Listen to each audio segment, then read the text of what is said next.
이 국무회의가 끝났는데 이런 것에 대해서 설명을 했는데 국무회의가 종결 뒤 또 일부 다른 국무위원들 앞에서 최상목 권한대행이 아니 지금 이거 여객기 참사 있었습니까? 이 참사만 아니었더라도 이미 나는 사직하려 했다. 그러면서 얘기를 하면서 눈시울을 붉혔다. 약간 눈물을 보였다. 이런 얘기가 알려지고 있거든요. 이게 뒤늦게 알려진 국무회의 상황이에요. 지금요. 국무위원 일부의 반발과 본인의 설명 끝난 뒤에 약간 눈시울이 붉어졌다. 눈물을 보였다. 이런 거잖아요. 그런데 이 상황에 대해서 이창용 한국은행 총재가 최상목 권한대행 경제 고려한 결정이다.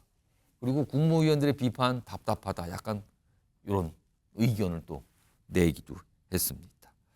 권한대행 심판 가처분 했죠. 예. 가처분은 게 1, 2주면 끝나죠. 1, 2주면. 예. 그럼 이게 본인이 권한대행인지 아닌지도 모르잖아. 한덕수 대행이 가처분 이기면 복귀하잖아요. 예. 그러면 이게 가처분 1, 2주면 끝나니까 가처분 보고 판단할게요. 이러면요. 민주당에서 탄핵할 수 있을까요? 국가애도기한에 가처분 보고 하겠다는데. 근데 그 가처분도 안 보고 지금 임명해버렸잖아요.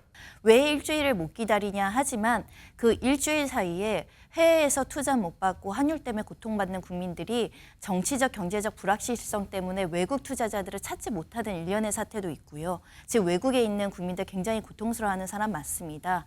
하루라도 이틀이라도 빨리 정치나 경제가 조금이라도 안정되는 방향이 헌법재판관들을 임명함으로 인해서 헌재의 속도가 빨라지고 헌재가 정상적으로 작동돼서 외국에서 대한민국이 질서 정연하게 그래도 순차적으로 뭔가를 하고 있다라는 시그널을 줘야만 경제부 수장으로서의 경제정책에 도움이 된다라고 판단했을 가능성이 매우 높은데 무엇보다도 편향되지 않고 오로지 헌법과 법률에 의하여 양심에 따라 독립하여 재판하겠습니다. 헌정 질서를 수호하고 국민의 기본권을 보장하여야 하는 헌법재판소의 사명이 그 어느 때보다도 무겁습니다.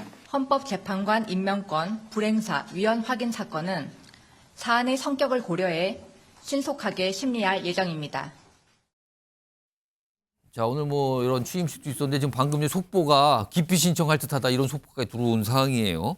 자, 이런 가운데 지난달 아니면요 벌써 해가 바뀌었잖아요. 지난해 12월 31일 며칠 안 됐습니다만요. 이 지난 31일 국무회의가 열렸고요. 이 국무회의 자리에서 최상목 권한대행이 헌법재판관 2명 임명합니다. 이 얘기 꺼내놨잖아요. 그리고 비공개 회의가 진행됐거든요. 그때 상황이 뒤늦게 알려지고 있어요. 화면 보겠습니다. 여기 보면 비공개 국무회의 때 김문수 장관 등 일부 국무위원들이 반발했어요. 최상목 권한대행에게. 이거 헌법재판관 2명 임명한다는 거 이거 일방적 결정이다. 정상성이 없다. 이런 취지의 반발을 했다고 알려지고 있어요. 지금요. 그때 이 국무회의가 끝났는데 이런 것에 대해서 설명을 했는데 국무회의가 종결 뒤 또 일부 다른 국무위원들 앞에서 최상목 권한대행이 아니 지금 이거 여객기 참사 있었습니까? 이 참사만 아니었더라도 이미 나는 사직하려 했다.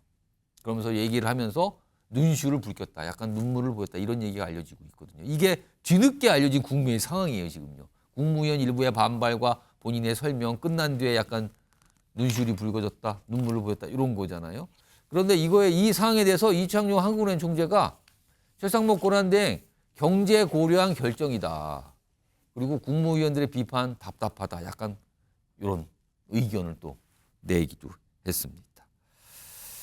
일단 요거 먼저 이 서정욱 변호사부터.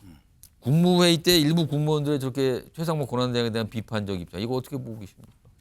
당연하죠. 정말 이게 사전에 어떤 소통도 없었던 거예요. 당하고로 대통령실이나 그다음에 이 국무위원들 사이에도 예. 아무런 게 소통이 없이 일방적으로 하니까 김문수 장관 그다음에 김태규 방통위 예. 한 5분 정도가 강력하게 그 비판했고요. 저는 도저히 납득이 안 되는 게 보세요. 지금 한덕수 대행이 200석 넘어서 탄핵이 됐으면 저는 이해해요. 예. 한덕수 대행이 200석이 넘어서 예. 탄핵이 됐으면 확실히 권한대행이죠. 예. 근데 200석이 안 되고 우원식 의장이 임의로 151석이라 했잖아. 과반, 제적의 과반을 적용했죠. 근데 저는 대통령 권한대행은 200석으로 본단 말이에요. 국민의힘은. 그래서 권한대행 심판 가처분을 했죠. 예. 가처분은 게 1, 2주면 끝나죠. 1, 2주면. 예. 그럼 이게 본인이 권한대행인지 아닌지도 모르잖아. 한덕수 대행이 가처분 이기면 복귀하잖아요. 예. 그러면 이게 가처분 1, 2주면 끝나니까 가처분 보고 판단할게요. 이러면요. 민주당에서 탄핵할 수 있을까요? 국가애도기한에 가처분 보고 하겠다는데. 근데 그 가처분도 안 보고 지금 임명해버렸잖아요. 만약에 가처분을 해가지고 한덕수 대행이 복귀하면 어떻게 되죠? 이 두 명이 무효인가요? 복귀하면 아무 권한도 없잖아요. 그렇잖아요. 이게 또 논란이 또 있어요. 예. 뭐 소급여가 없다는 사람도 있고 또 이게 무효라는 사람도 있고 왜 이런 논란을 자초하죠? 저는 이게 최상목 장관이 상당히 경솔했다 봐요. 손중혜 변호사는 국무회 때 일부 장관들, 일부 국무위원들의 최상목 권한대행을 향한 비판적 입장. 이거 어떻게 좀 보고 계세요? 지금 최상목 대행을 한 명의 국무위원으로 보기 때문에 이런 일련의 사태가 나오고 있는 것 같습니다. 지금 엄연히 아쉽지만 안타깝지만 대한민국의 최고 결정권자, 군통수권자는 최상목 대행입니다. 그러니까 본인의 결정권자로서 굉장히 고심해서 내린 결정이다. 그걸 존중할 필요가 있다라고 말씀드릴 수밖에 없는 게요. 왜 일주일을 못 기다리냐 하지만 그 일주일 사이에 해외에서 투자 못 받고 환율 때문에 고통받는 국민들이 정치적, 경제적 불확실성 때문에 외국 투자자들을 찾지 못하는 일련의 사태도 있고요. 지금 외국에 있는 국민들 굉장히 고통스러워하는 사람 맞습니다. 하루라도 이틀이라도 빨리 정치나 경제가 조금이라도 안정되는 방향이 헌법재판관들을 임명함으로 인해서 헌재의 속도가 빨라지고 헌재가 정상적으로 작동돼서 외국에서 대한민국이 질서 정연하게 그래도 순차적으로 뭔가를 하고 있다라는 시그널을 줘야만 경제부 수장으로서의 경제정책에 도움이 된다라고 판단했을 가능성이 매우 높은데 우리의 의견을 듣지 않고 만연히 이렇게 했다라고 하는 주장만 하는 것은 그 근거가 빈약하다라는 말씀을 드릴 수 있을 것 같고요. 만약에 국무위원들의 심의가 그렇게 중요한 부분이라고 한다면 사실은 이 비상계엄과 관련해서 그 심의 절차를 이행하지 않은 부분에 대해서는 어떻게 대처를 해왔느냐 이런 반론이 제기될 수밖에 없는 상황이고 실제 국무위원들이 사실은 고성보다는 이 비서진들 사이에서 이야기가 나오는 것 같습니다. 결국은 탄핵 쪽으로 방점을 두느냐 대한민국 질서를 다시 세우느냐 이 갈림길에서 누군가는 자신의 인생에 굉장히 중요한 선택을 했다. 그런 점을 말씀드리고 싶습니다.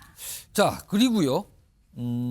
어제 대통령 비서실이 일괄적으로 사퇴한다. 뭐 이런 얘기 나왔잖아요. 물론 이게 오늘은 시간이 지나서 조금 정리가 좀 되긴 했습니다만 어제 이런 모습이 있었거든요. 이와 관련된 영상 그리고 목소리들이 좀 있습니다. 들어보시죠.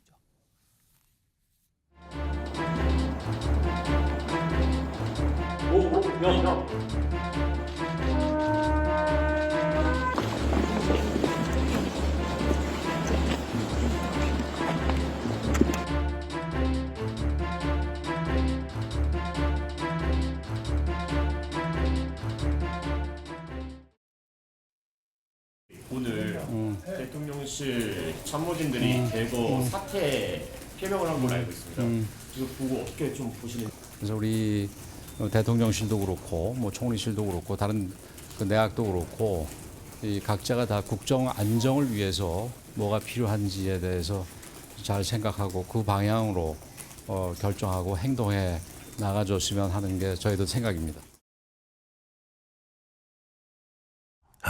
그 사람들이요.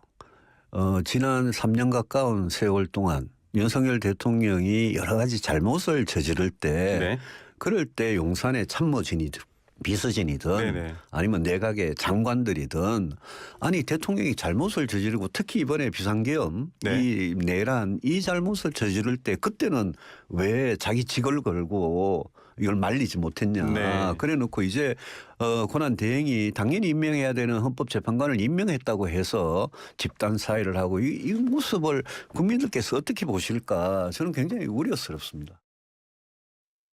뭐 저런 과정이 있었어요. 그리고요 결론적으로는 정진석 대통령 비서실장 뭐 사의를 적군이 업무 수행을 하고 다른 뭐 이 대통령 참모들도 계속 일을 하는데 다만 일부 참모는 사의를 한 뒤에 윤석열 대통령 돕기로 했다. 뭐 이런 내용까지 알려진 상황입니다.